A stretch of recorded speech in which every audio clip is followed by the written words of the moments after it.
Hi everyone, my name is Portia, aka Portia Reed. If you don't know me, now you know me. This is a new segment with me called Politics with Portia, or you can call it Portia with Politics, whichever one you prefer. But let's get into the new segment of the new updates of city government. This is what I'm here for. The favorite topics that I like to talk about in Austin that are going on today. Yes, this segment is to bring politics to you, into your room, into your space, into your household. And I am here to give you all the news that I'm updated with and some of the topics that maybe you're not even aware of. And these topics are major within the city of Austin. I'm so excited to bring it to you, and I hope you're ready. Yeah. Hey guys. Okay, so this is me. I'm going live in the streets of Austin. We're downtown Austin, right here on the historical 6th Street. I'm gonna go and ask each person a question that I have for my new segment, Politics with Portia, Portia with Politics. So each person will get a question. I think I'm gonna allow them to choose their own question, but I have 5 different questions, and just hear their feedback. Whether it's good or bad, we're just going to hear what they got to say. And these issues are not your typical conversations. This is more about city government issues, not really controversial topics of culture of hip hop or music or rock or any of the live art or live performances that Austin is really used to. This is directly going into city government. So I hope that you guys are ready and stored for something very, very interesting. I thought we had our first guest. I was going to ask him, but let's keep our eyes open. We're open to asking different citizens. So it's no particular person that we're looking for. We're definitely open. Me and the production team is very open to asking these questions to different citizens within our community, because our major goal is to expand our community, our society, and advance. Okay? Find solution. Okay. I don't know who to ask first. Let's see. I don't know. They're working. Hard workers. Hi. Would you like to answer some questions? It's city government questions. Ooh, okay. I'm doing like a Portia with Politics. My name's Portia. And I want to do like a segment where I'm talking about politics, but city government politics. It's like it's honestly not the usual. Like normally you get questions. Comedian, so can we make it fun? Yeah. Okay. So look, so you can pick out of the 5 questions that I have which topic you want to go with, and then I'm going to give you the data behind it, and I'll give you the topic. Okay. So the first topic is in regards to public safety and fire department budgeting, about the budget getting chopped down for the fire department. I don't know if that's like your type of topic. Shoot, sorry. I don't know if I can curse. You can't curse, right? No, yeah, you can do whatever you want. It's fine. Sorry. Affordable housing and grant equity, that's a topic. I like that one. Okay. Yeah. And then ICE enforcement and due process in Austin. And then nonprofit equity and opportunity access. So out of the 5, which one do you want to? Let's do the housing. Okay, perfect. Okay, so let's jump right into it. Hey, you guys, we are live on 6th Street, the historical 6th Street. Who do we have with us? My name is Austin Ingalls. I am a stand-up comedian. Wow, nice to meet you, Austin Ingalls. How do you like it in Austin? I love it. I've been here about 15 months or so still fresh. Wow. Yeah, still fresh. Yep. Love is a deep word. Okay, so I have a question for you. One of our topics on Politics with Portia, we are talking about affordable housing and grant equity. One data inquiry that I can give you is that Austin earned a $6.7 million pro housing grant and gained approval for over $42 million in housing funding aimed at creating and preserving 1,400 units. How can the city ensure fair grant access for underserved nonprofits and people and expand affordable housing exclusively? You said how can they do that? Yes, how would you say? And then you can also give me your feedback as well. But yeah, let me know. What do you think as a stand-up I comedian? mean, cleaning up downtown and providing shelter for the homeless, I think should be number one. Ding, ding, ding, ding. Yeah. Yes, yeah, I love okay. that. Yeah, that should be number one, and Okay. then maybe there's an influx of entertainment coming here, so maybe make it affordable for like artists or something like that. Yeah. That would be great. Love that. I don't know off the top of my head. That's about the only two that I can give. I you. love those two, though. Those are really, really good ones. Okay, is there any other feedback that you would like to give the people that are watching in City of Austin? Any feedback about affordable housing or any of that sort? Any feedback I'd like to give them? Yes. Tell them like it is. Make it affordable for the working class citizen. Wow. Yes. Yeah. That's what I have to say. And the low-income families And the as well. low-income families, Yeah, yes, yeah, the obviously, inner yes. communities Yes. as well. Yeah. And then, okay, do you have a joke for us? Because you said you're a comedian, so Well, we need a little interest, a little spice. I tell dark comedy, so I don't know. Dark humor? Yeah, sure. Here, I'll tell this one. Okay. I let my 10-year-old brother sit up front and start my car. He thought it was so cool, blowing into the breathalyzer. Oh my gosh. Okay, guys, back to you. Thank you. Nice different topics. I'm talking about city government. Y'all can pick the topic of what you want to talk about, and then I'm gonna ask you a question. I don't know no politics. Yeah, it's gonna be politics though. It's gonna be politics. But okay, look, let me show you it. So one of them is public safety and fire department budget. That's what it'll be. I'll give you the information about that. Disaster preparedness and local flood response. You know, there was a local flood. Yeah, I know about that. And then affordable housing and grant equity. That's a topic. And who would be eligible for that? Well, Okay, I'm what just are the bringing other the options? topics Okay, and what else so is there? that the community can know about it, so that people can be aware about people like us who need to be eligible for it. All right. And then another one, ICE enforcement and due yeah, process okay. in ICE. Austin. And Are they around? right. I don't have my green card. You know, it's red, white, and blue. And then nonprofit equity and opportunity access. Okay. So which one? You want to do this one? Which Or one? Not for that that. was funny. Oh.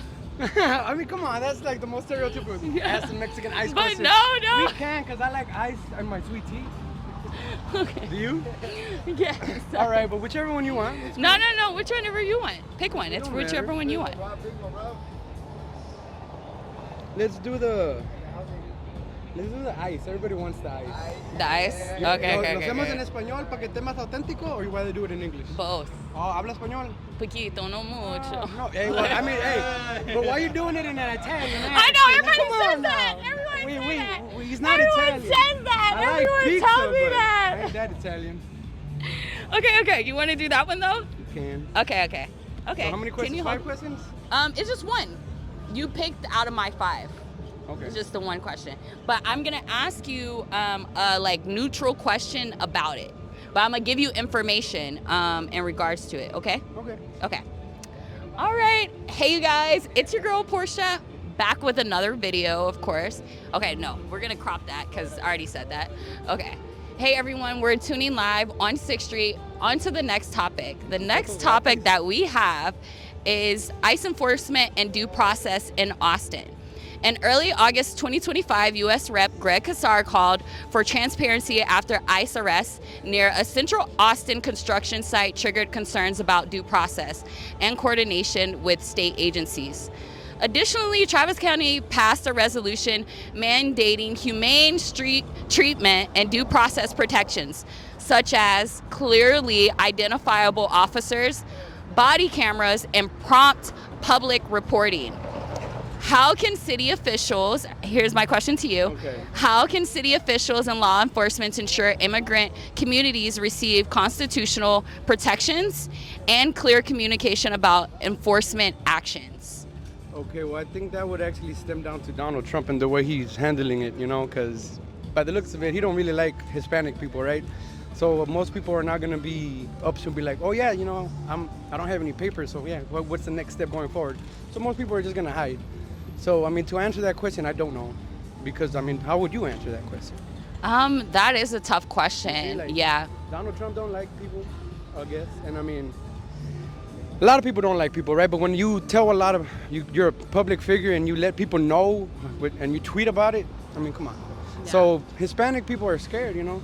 I mean, I'm not scared, but either way, Hispanics are scared. I have family who's scared to come out. They're like, I don't come out at 10 anymore. But this is like back home where I'm from, down in the border, South Texas, McAllen, Texas.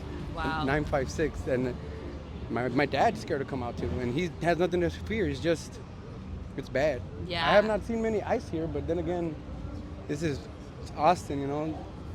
The guy's restroom is the girl's restroom, so anything can happen. Yeah. So here on. Thank you, bro. Oh Fantastic. my May you gosh. live forever and keep working out.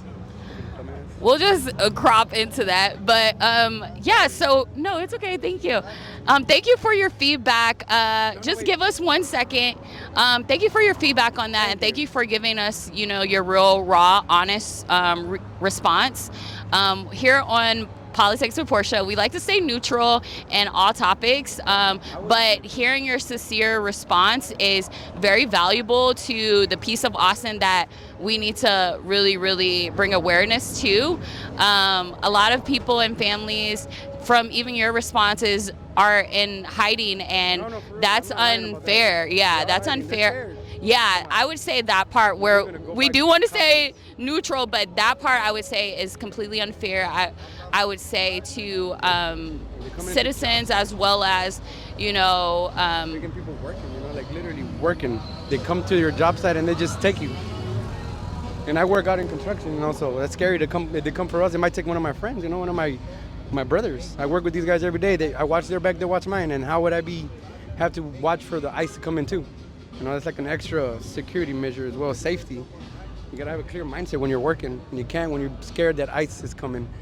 Right, and having protection, you know, like as citizens and city goers of Austin, like I feel that we all deserve, you know, that protection and that safety net, and we shouldn't have to look over our shoulders. We shouldn't have to hide as, you know, city goers of Austin, Texas, as well as family members that are related to citizens. So hearing your feedback is so authentic, so raw, so real, and so appreciated. I don't have enough words to, you know, like feed into fixing the issue, but, you know, bringing the awareness to the issue and coming out into the city of Austin where city goers are. I feel that is very important to be able to hear the voices of each one of us to, you know, expand, you know, our issues and allow solutions to be had, because once people hear what's going on from a citizen's point of view or a city goer's point of view, whether it's our family members or friends or collectives that we care about, our village that helped upbring us, having support for one another and having the shoulder of one another, and also being able to lean on one another is very, very important during these times. And so thank you. And was there any last words that you had in feedback? When does keep up the good work, I guess. Where can I see the podcast? So I'm gonna have this drop on my actual social media page. My social media is PortiaRi on Instagram, all platforms, but Portia Ree. I'll make sure to drop it on my Instagram. I'll probably also drop it on my YouTube as well. So I'll have you, I'm just gonna do 5 different topics, so I'll have you on there. So you can look forward to seeing it for sure. Well, thank you. Yeah, no problem. Nice meeting you. Nice meeting you Thank you. too, yeah. Can I get your social media or whatever you have? Yeah, it's I do have Instagram as well. Okay, cool. Let me just, because my connection is not good. So let me get it. Let me write it down. And then you're gonna, this is my name. So this is where you'll find me. Oh, Okay. You can just open it. No, it's because I have to install it again. Okay, cool. So if you search me, you can find me. Okay, or just give me your name. Rob, or it's gonna be ROB. Or what's yours? Here, give him, yeah, let him get your, or put it in your phone. Because it's not gonna pull up Or on mine. it'll be Rob.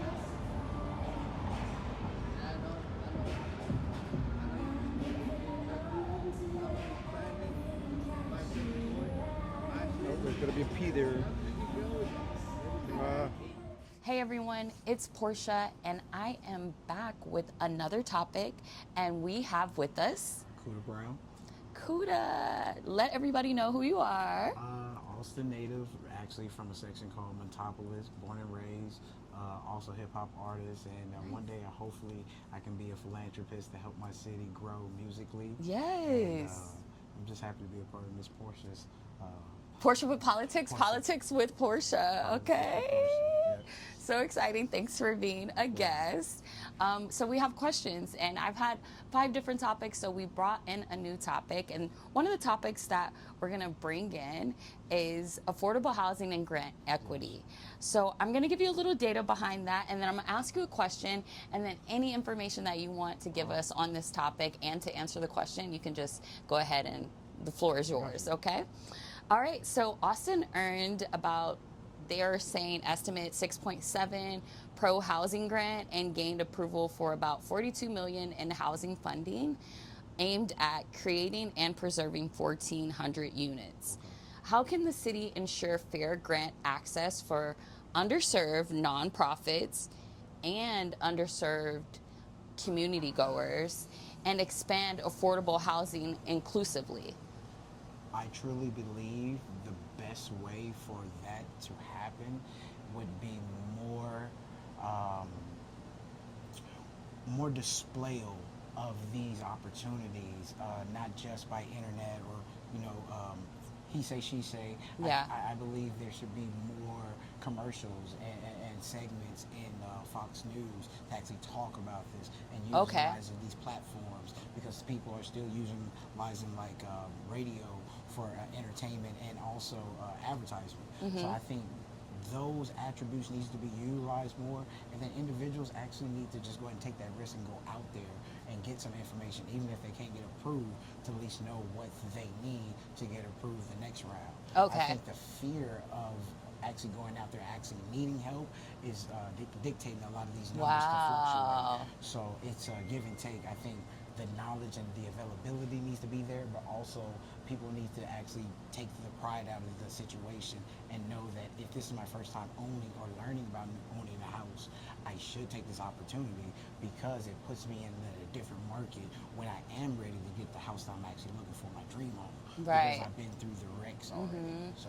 Yeah, so being inclusive, you would say having the information really being brought to the people. Yes. Yeah, that would be a really avenues that displays this information. And do you think that there's anything, just to add into the question, do you think that there's anything that city, I guess authorities should be, we like on Portia with politics with Portia, we like to keep everything neutral, of course. We don't like to say who's right or wrong or be biased on anything, but just to, dive deep into affordable housing and things of that nature, we know that it goes into budgeting as well as what is approved, through a grant or different type of contracts.